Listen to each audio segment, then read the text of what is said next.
Hi guys. Tonight, I'm just doing a few garden chores. I'm doing a little weeding, checking on my plants, seeing which one of my seedlings are coming up, and catching some escaped chickens. I also have some new plants I wanted to show you and just go over some things that I noticed in a garden center this weekend. So just come along.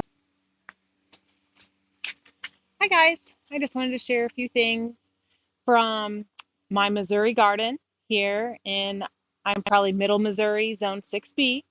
I typically start everything that I grow from seed here and there. Sometimes I also buy plants, it's just whatever I'm feeling that day.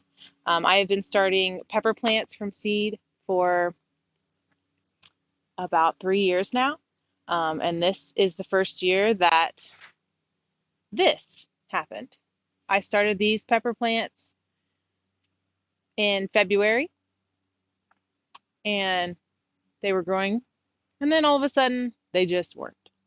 And I had no idea what happened. I thought maybe it was my pot, my planting soil that they were in or something.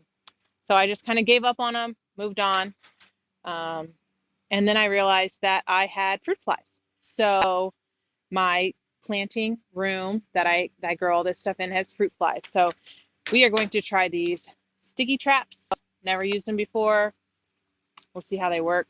Um, Anyways, I had to go to the our local hardware store and buy some peppers and tomatoes, which is kind of nice sometimes because I might be able to try a different variety that I would have bought or things like that. So I just wanted to show you some fun things that I got. These are confetti. These are just a little 4-pack. And at my local garden center, these 4-packs cost $2.39. So they are extremely affordable, but that's just here in my area. I prefer to go to a local place because if you go to the big box stores, you're going to pay $5 for one single plant, which is to me just a lot of money. So I have a pretty tight gardening budget here at my house. But anyways, these are just a little snacking pepper. We have those here. This pepper I'm super excited about. It's called the Tricked You pepper. And it is a jalapeno, but doesn't have any heat to it. So I'm really excited to grow that because I make a cowboy candy every year. And some years my peppers just get so hot I can barely eat that. So I'm excited to try that one. And then this one is just a better bell. So very simple, very simple. And then my tomato plants, I do have some Roma tomatoes. I have 8 Roma tomatoes already planted in the garden before it started raining. And then these here, this one is just Jet Star and this one's Celebrity. So these are just kind of the bigger tomatoes that I have.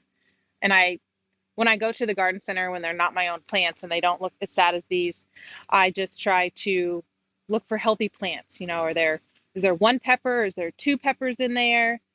Do, do Are there 4 healthy plants? If they are already producing fruit, I do go ahead and pick that off. Or like this one has a flower right here. So I'm just going to go in and I'm going to pick that off. And you just make sure they look like they're not root bound if you're there in the garden center and you just kind of pull them out. See, they're getting there. So these definitely need to be planted. But you just want to make sure it's not terrible. Sometimes whenever you're at the garden center, you're going to see those big giant tomato plants and you're thinking, oh, those are great. I'm going to get a head start on my tomatoes. Typically, you're going to stick them in the ground and they're going to die. So you don't want that. You want these smaller plants, especially depending on what time of year it is. So that's great. There was also some plants there that I saw that I thought, oh my gosh, I hope nobody buys these. There was a cauliflower that already had a head of cauliflower growing on it. It was a 4-pack, same cost as these, but it already had a cauliflower on it. That will never grow in your garden. All you're going to do is you're going to put that in, it's going to sprout, and it's just going to be a waste of your money. If you don't have a seed starting setup, I do recommend that you do buy your brassica starts because they take a very long time. I start mine in February and March here in Missouri, but if you don't have that option, you definitely can buy them. I would not start them in the garden just because you want them to be, they need a warm to germinate, and there's just a lot of other factors. So if you can't start them from seed inside with the correct lighting, just go ahead and buy them. Just make sure you buy them at the right time. Right now is not the right time. Here, we are at the beginning of May, and I planted my cauliflower and cabbage in my garden. I planted that mid-March. Now we have had an extremely wet spring. It has rained and rained and rained and rained. So my brassicas, some of them did die, some of them got ate by rabbits, things like that. So if you see a cauliflower that already has a sprout on it, don't buy that. It's a waste of your money. Any brassica, and don't plant it this time of year. We also, other things that I saw in there, I saw a zucchini, I saw a cucumber, a couple different kinds of squash.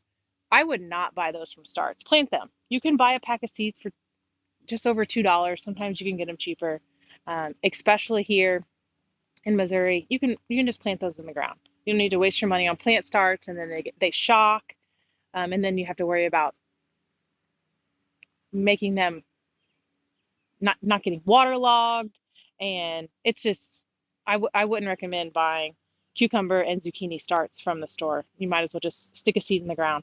If you want to start them, I do sometimes start them in my plant room, because if it's super rainy, I don't want the seed to rot, or if it's not warm enough, but I know that it's going to get warm super fast like it does here in Missouri, I do go ahead and start that in there. But I am very cautious about when I plant those out. As soon as they sprout and they get their first set of true leaves, they're going in the garden. So I do not mess around with having them get all tall and lengthy and mixed together and things like that. So how did you guys get out again? Come on, go back in. Oh, man. Come on.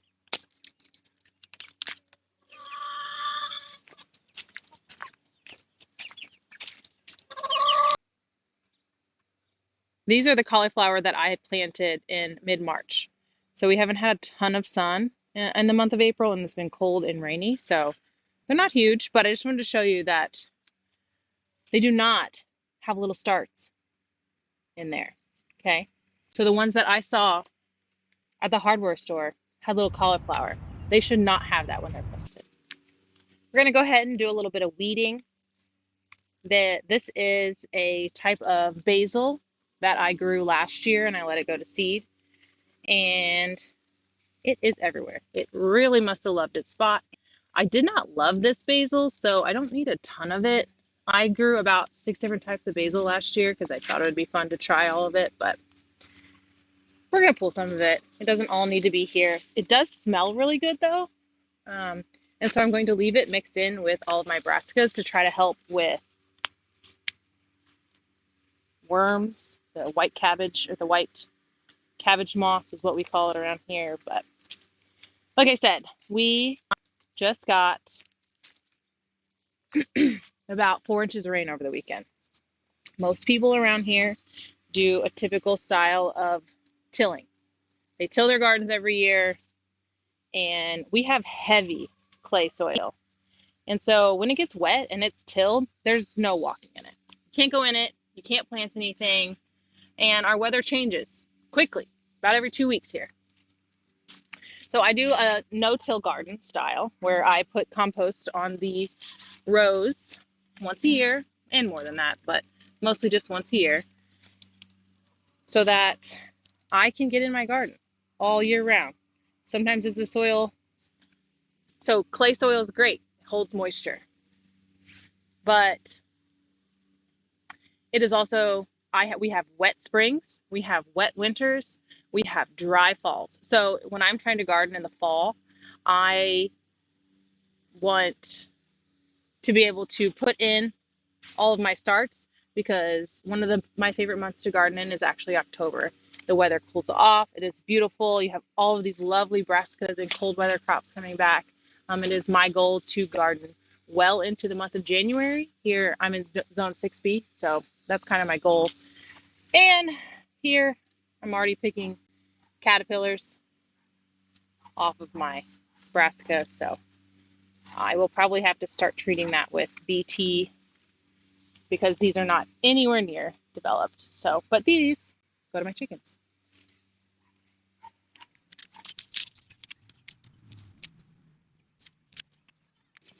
This is all arugula that's already gone to seed, and I'm going to give it to my chickens. They absolutely love it.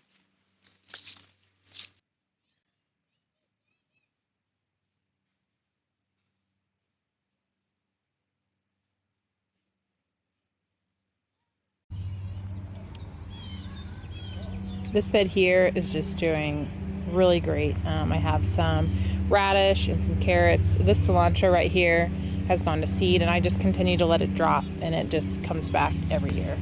And then we have all of our carrots here, and then we have the cabbages growing that right through here. So it has just been really fun. I have all kinds of things tucked in this bed. There's a poppy that just kind of popped up in there. I just let that grow in there. These cages that you see here, I'm going to plant those tomatoes around the cages, just kind of in the middle of these beds. What I like to do is I like to put root crops and low growing crops around the outside of these beds and some taller things in the middle.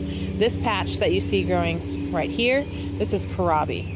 It's a fun little vegetable. You can see it down in there. It creates this little bulb. I just think they're delicious. I try to only grow things that I like, or at least that I've never had before. Last year I tried to grow eggplant and it was awful. These purple ones aren't doing so great though. See the purple? They're not. Really, they don't have that nice little ball, because this right here is the part that you eat.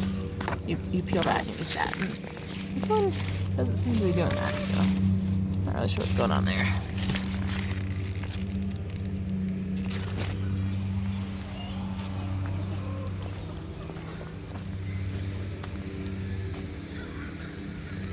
Some other things I wanted to show you. Over here we have our peas.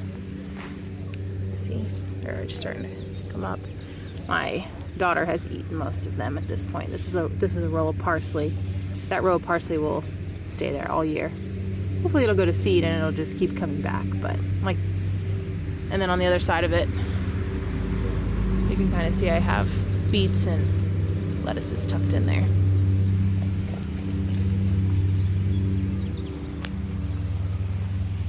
And this is what 4 inches of rain does. All of my mulch is everywhere. The weeds are everywhere. That's just kind of what we're working on. Something else really fun, can you see under here? We have some honeyberries. Planted them a few years ago. These are actually the first ones that we've gotten. I'm not sure if I would recommend them yet. I haven't been able to taste them, and the bushes aren't super prolific. Some more over here. But these are still green, growing in there. But I'll give them a try.